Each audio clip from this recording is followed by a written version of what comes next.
துலாம் ராசிக்காரர்களுக்கெல்லாம் அடுத்து வருகின்ற ஆட்சி இன்றைக்கி என்ன 13-14 தேதி ஆச்சு. இப்போ அடுத்ததாக வர வேண்டியது இன்னொரு ஒரு 17 நாள். இந்த வருஷம் முடிய போகுது. என்ன சார் சொல்கிறீங்க? 2025 இப்போ தான் ஆரம்பிச்சு. ஜூனுக்கு அப்புறம் நிரந்தர ஜுரம் வரும். அப்போ யோசிச்சு பாருங்கள் எப்படி இருக்கும்னு. இந்த 10லே குரு வந்தால் பதவி பறி போகும். நிறைய ஜோதிடர்கள் இதை குறிப்பிட்றதே கிடையாது. இது ஒரு பாயிண்ட். 5 மாதத்துக்கு ஒரு தடவை ரிசைன் பண்ணால் எப்படி மரியாதை இருக்கும் சொல்லுங்கள்? ஒரு கம்பெனி விட்டு இன்னொரு கம்பெனி போகிறதுங்கிறது ஒரு கல்யாணம் பண்ணிக்கிற மாதிரி. அதுக்கெல்லாம் ஒரு கௌரவம் இருக்குது. என்னது வேலையை விட்டு போயிட்டானா அப்படின்னு அதிர்ச்சி ஆகணும் எல்லோரும். அப்போ தான் அது பெரிய விஷயம். அவனா போயிருப்பான், இப்போ இந்த இடத்துக்கு வேறு ஒரு ஆள் வந்திருப்பாங்க அப்படிங்கிற மாதிரி ஆகிட்டு நிலப்பறம். நீங்கள் தான் இருந்தாலும் பண்ணுங்கள். இந்த 17 நாளும் ஃபன் பண்ணுங்கள், ஜாலி பண்ணுங்கள். அவ்வளோதான். உங்களுக்கு சொல்கிறதுக்கு ஒன்றும் இல்லை. காரணம் என்னவென்றால்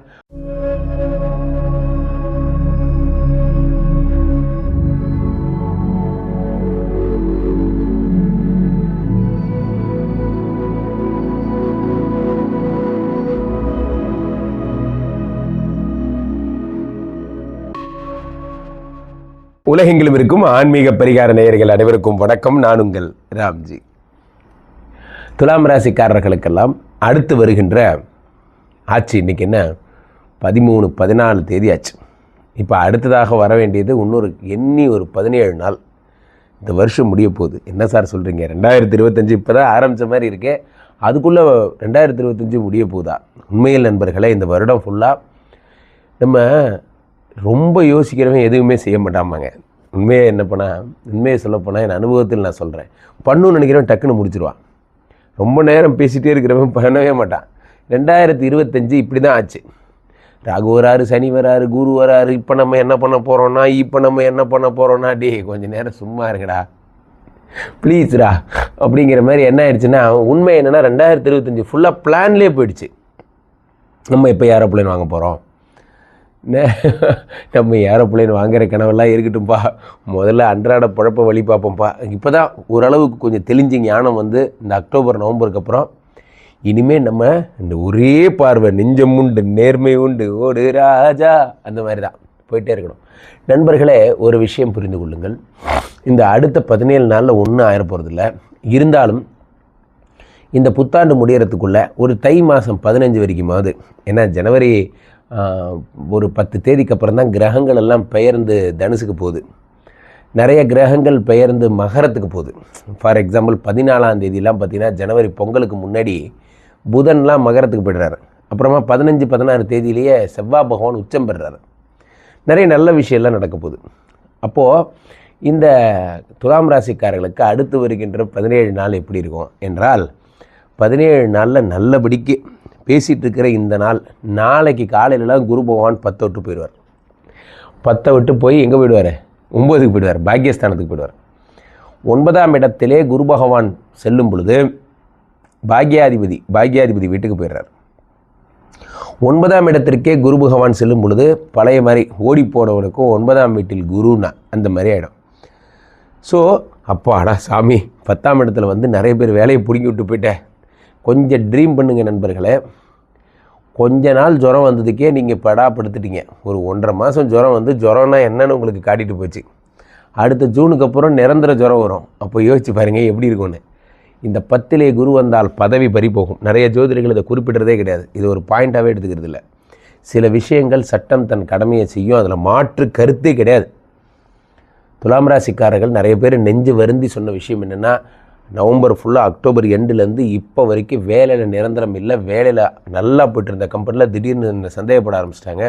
நேற்று எவ்வளோ பணம் வாங்கினேன், கணக்கு கரெக்டாக கொடுத்தியான்னு கேட்குறாங்க. சில பேர் வந்து எங்கே நீ நேற்று வேலைக்கு தான் வந்தியா இல்லை வேற எங்கேயாவது போனியா, சும்மா காட்டி ஏதாவது என்னை ஏமாத்துறியான்லாம் கேட்குறாங்க. என்னை என் பாஸ் இப்படி நடத்துனதே இல்லை, என்னுடைய நிலைத்தன்மையிலேயே எனக்கு ஆபத்து வந்துருச்சு, என்னை பற்றி அவர் சந்தேகப்பட ஆரம்பிச்சிட்டாரு. இதுதான் பிரச்சனை நண்பர்களே.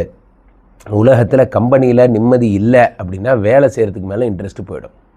நல்லா வேலை பார்த்துட்டு இருந்த ஒரு ஆள் ஏன் வந்து டவுன் ஆகுறாரு? நிறைய பேர் இன்றைக்கி இளைஞர்கள் எல்லாம் ஈஸியாக பேப்பர் போட்டு போய்ட்றீங்க. ஒரு கம்பெனியில் ஒரு காலத்தில் நாங்கள்லாம் இருக்கும்பொழுது ஒரு கம்பெனியில் ஒரு 17 வருஷம் 20 வருஷம் இருந்தால் தான் அது பேர் விசுவாசம். ஆனால் விசுவாசம் என்பது இன்றைக்கி கேள்விக்குறி ஆகிட்டே வருது. நான் ஒரு கார்ப்பரேட் கம்பெனியில் ஒர்க் பண்ணேன். 2018-19 வரைக்கும் ஒர்க் பண்ணேன். 17 வருஷம் ஒர்க் பண்ணியிருக்கேன் ஒரே கம்பெனியில். ஆனால் என்னை விட எங்கள் அப்பாலாம் 30 வருஷமாக ஒரே கம்பெனியில் இருந்தவரெலாம் இருக்கார். அப்போல்லாம் நம்ம ஒரே கம்பெனியில் இருக்கிறது தான் பெரிய பேர். சீனியர்னால் என்னென்னா அந்த கம்பெனிக்கு விசுவாசமாக இருக்கணும். இந்த கம்பெனி அந்த ரத்தத்தில் அந்த கம்பெனியோட பேர் இருக்கும். ஆனால் இப்போல்லாம் அப்படி இல்லை. இப்போல்லாம் ஒரு வருஷத்துக்கு நான் அதுவும் இந்த மீடியா உலகம் நான் வந்ததுக்கப்புறம் பார்க்குறேன். நேற்று பார்த்தவன் இன்றைக்கி பேப்பர் போட்டு போயிடுறான். 2 மாதம் 3 மாதம் என்ன பெரிய விசுவாசம் வந்துட போகுது. உங்கள் பாஸை நீங்கள் புரிஞ்சுக்கிறதுக்கே ஒரு 3 வருஷம் ஆகும். அதுக்கப்புறம் அவரோட ட்ராவல் ஆகி அவர் தர்ற பெனிஃபிட்ஸ் அனுபவிக்க ஒரு 5 வருஷம் ஆகும். அதுக்கப்புறம் தான் நீங்கள் ஒரு தலைவராகவே ஆவீங்க. ஒரே 3 மாதத்தில் என்ன கற்றுக்குவீங்கன்னு தான் எனக்கும் தெரியல. நிறைய கம்பெனிகளில் நிறைய இளைஞர்கள் பார்க்குறேன். ஏன்னா நான் இந்த சேனலில் இருந்தேன்னா நான் அந்த சேனல்லேருந்து வந்துட்டேன். இப்போ இந்த சேனல் என்ன இப்போ தான் போன மாதிரி இருந்தது. 4 மாதத்துக்குள்ளே ஒரு ரிசிக்னேஷனுக்கே ஒரு மரியாதை இல்லைப்பா. என்னைக்காவது ஒரு தடவை வந்தால் தான் அந்த ரிசிக்னேஷனுக்கு ஒரு மரியாதை. 5 மாதத்துக்கு ஒரு தடவை ரிசைன் பண்ணால் எப்படி மரியாதை இருக்கும் சொல்லுங்கள்? ஒரு கம்பெனி விட்டு இன்னொரு கம்பெனி போகிறதுங்கிறது ஒரு கல்யாணம் பண்ணிக்கிற மாதிரி. அதுக்கெல்லாம் ஒரு கௌரவம் இருக்குது. என்னது வேலையை விட்டு போயிட்டானா அப்படின்னு அதிர்ச்சி ஆகணும் எல்லோரும். அப்போ தான் அது பெரிய விஷயம். அவனா போயிருப்பான், இப்போ இந்த இடத்துக்கு வேறு ஒரு ஆள் வந்திருப்பாங்க அப்படிங்கிற மாதிரி ஆயிடுச்சு நம்ம நிலமை. 10ஆம் இடத்திலே குரு பகவான் வரும்பொழுது நண்பர்களே, கடப்பாறையை கொண்டு இடித்தாலும் சரி, இந்த கம்பெனியை கடைசி ஆள் கேட்டை இழுத்து வச்சு பூட்டிட்டு அப்புறமா வீட்டுக்கு போகிறாலும் சரி, அதுக்கப்புறம் தான் நான் வேலையை விட்டு போவேன் அப்படின்னு சத்தியம் பண்ணிட்டு வாழுங்க. துலாம் ராசிக்காரர்களே, நான் சொல்கிறது சீரியஸாக எடுத்துக்கோங்க. அடுத்த ஜூனுக்கு முன்னாடி எங்கேயாவது தப்பிச்சு ஓடி போயிருங்க. ஏதாவது ஒரு கம்பெனிக்கு போயிருங்க. அல்லாமல் இதே கம்பெனியில் இருந்தீங்களோ என்ன, கண்டிப்பாக அடுத்த ஜூனில் உங்களுக்கு வேலை போயிடும். ஸோ நமக்கு டேர்ம்ஸ் சரியில்லை அப்படின்னா இன்றைக்கே முடிவு பண்ணி இந்த 15ஆம் தேதிக்கு அப்புறம் குரு பகவான் 9க்கு போயிடுறாரு. இந்த 31ஆம் தேதிக்குள்ளே ஒரு கம்பெனிக்கு ரெஸ்யூமை போட்டு, நண்பர்களே நான் பார்க்குறேன் இளைஞர்கள்ட்ட ஆயத்தங்கள் ப்ரிப்பரேஷன்ஸே இல்லாமல் இருக்கீங்க. ஒரு போருக்கு போகணுன்னா நம்மக்கிட்ட அம்பு இருக்கா வில்லு இருக்கான்னு செக் பண்ணிட்டு தான் போகணும். அந்த மாதிரி தான் 2026 நீங்கள் வடிவமைக்கிறீங்களோ இல்லையா. நான் இப்போ தான் தம்பிகிட்ட பேசிகிட்டு இருந்தேன். 2026 நம்ம என்ன பண்ண போகிறோம், நம்ம எல்லாம் கரெக்டாக இருக்கோமா, நம்ம எல்லாம் என்ன புதுசாக நம்ம மக்களுக்கு பிடிச்ச மாதிரி பேசணும், நம்ம நிறையா யோசிக்கணும். இதெல்லாம் நான் பேசிகிட்டு இருக்கேன். நன்றாக புரிந்து கொள்ளுங்கள் நண்பர்களே. ஒரு விஷயத்தை நீங்கள் அச்சீவ் பண்ணணுன்னா முதல்ல ப்ரிப்பரேஷன் ரொம்ப முக்கியம். அப்போ 2025 ஜூனு நமக்கு வேலை போகுதுன்னு தெரியுது. அதுக்கு முன்னாடி இப்போயே என்ன பண்ணணும், இன்னொரு கம்பெனியோட டையப்பாக இருக்கணும், பேச்சுவார்த்தையாக போக்குவரத்தாக அப்படி போயிட்டு வரணும். அதுக்கப்புறமா கம்பெனி மாறணும் பிடிச்சிருந்தா.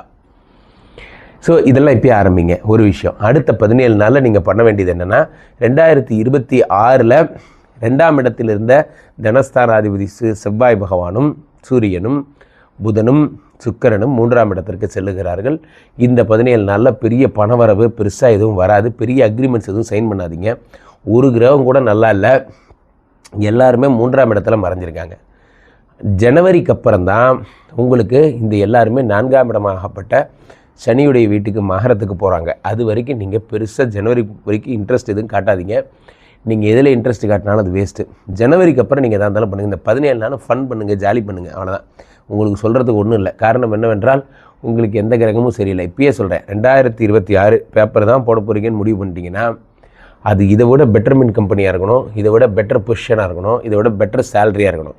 அப்போ தான் உங்கள் நண்பர்கள்ட்டையும் ஒரு மரியாதையாக இருக்கும், உங்கள் வீட்லேயும் ஒரு மரியாதையாக இருக்கும். இந்த கம்பெனி கெக்கரான் மேக்கரான் கம்பெனி விட்டு நான் டுபாக்கோ கம்பெனிக்கு போயிட்டேன், சரி சந்தோஷம். அந்த கம்பெனியில் எனக்கு என்ன வருமானம், அந்த கம்பெனியில் இதை விட ஒரு 15,000 ரூபாய் எக்ஸ்ட்ரா தரான்னு சொன்னீங்கன்னா நீங்கள் கரெக்டான ட்ராக்கில் போகிறீங்கன்னு அர்த்தம். இல்லை இதை விட கம்மியான சம்பளத்துக்கு தான் போகிறீங்கன்னா அதுக்கு நம்ம இங்கேயே குப்பையை கொண்டு போயிடலாம். 2026 ஜூன்லேருந்து 2027 வரைக்கும் தான் இந்த ஆபத்து. ஆக குரு பகவான் நாளை முதல் உங்கள் ஆஃபீஸில் உங்களுக்கு பழைய செல்வாக்கு பெருகும். இது வரைக்கும் உங்கள் ஆஃபீஸில் உங்கள் மேனேஜர் டார்ச்சர் பண்ணார்ல, நாளிலேருந்து ஆளை மாறிடுவார், அல்லது உங்களுடைய ஆட்டமே வேறு மாதிரி இருக்கும். கீழே போய்ட்டு இருக்கிற 2 நம்பரை கூப்பிடுங்க, உங்களுடைய சொந்த ஜாதகத்தை பார்த்து கொள்ளுங்கள். உலக புகழ் வாய்ந்த நமது விஸ்வரூப விஷ்ணுமாயா எழுந்திரில் இருக்கக்கூடிய புனிதமான இந்த ஸ்ரீமடத்திலே தினசரி நடக்கின்ற விஷ்ணுமாய ஹோமங்களில் கலந்து கொள்ளுங்கள். மீண்டும் ஒரு நல்ல பதிவில் சந்திப்போம். நன்றி, வணக்கம். இங்கே ஸ்தாபிதம் செய்யப்படுகிறார் விஷ்ணுமாயா. அது தமிழ்நாட்டில் இங்கே போரூர் கார்டன் ஃபேஸ்டிவலில் ஸ்ரீமடத்தில் மட்டும்தான் இருக்கிறது. வேற எங்கேயும் இவருக்கு ஆலயங்கள் கிடையாது. நம்மளுடைய வேலை இல்லை, குழந்தை இல்லை, நமக்குடைய எதிர்காலம் கேள்விக்குறியாக இருக்குது, கள்ளத்தொடர்பு, ஏமாற்றம், துரோகம் போன்ற பிரச்சனைகளுக்காக ஸ்பெசிஃபிக்காக பண்ணுற ஒரு ஹோமம். இந்த ஹோமம் 48 நாள் தினமும் பண்ணுறோம். இப்போ நீங்கள் புக் பண்ணுறீங்கன்னா இன்னிலேருந்து 48 நாள் இந்த ஹோமம் பண்ணி உங்களுக்கு அந்த பிரச்சனைகளை சேலஞ்சிங்காக சரி பண்ணி தரோம். ஸோ விஷ்ணுமாயா சாத்தனுடைய ஆலயத்திற்கு நீங்கள் வாருங்கள், இந்த ஸ்ரீமடத்திற்கு வாருங்கள், வந்து இந்த ஹோமத்தில் கலந்து கொள்ளுங்கள். இதை பற்றி தரவுகள் கீழே போயிட்டு இருக்க நம்பரை கேட்டு தெரிஞ்சு புக் பண்ணிக்கிட்டு இந்த ஹோமத்தில் நீங்களும் பங்கெடுக்கலாம்.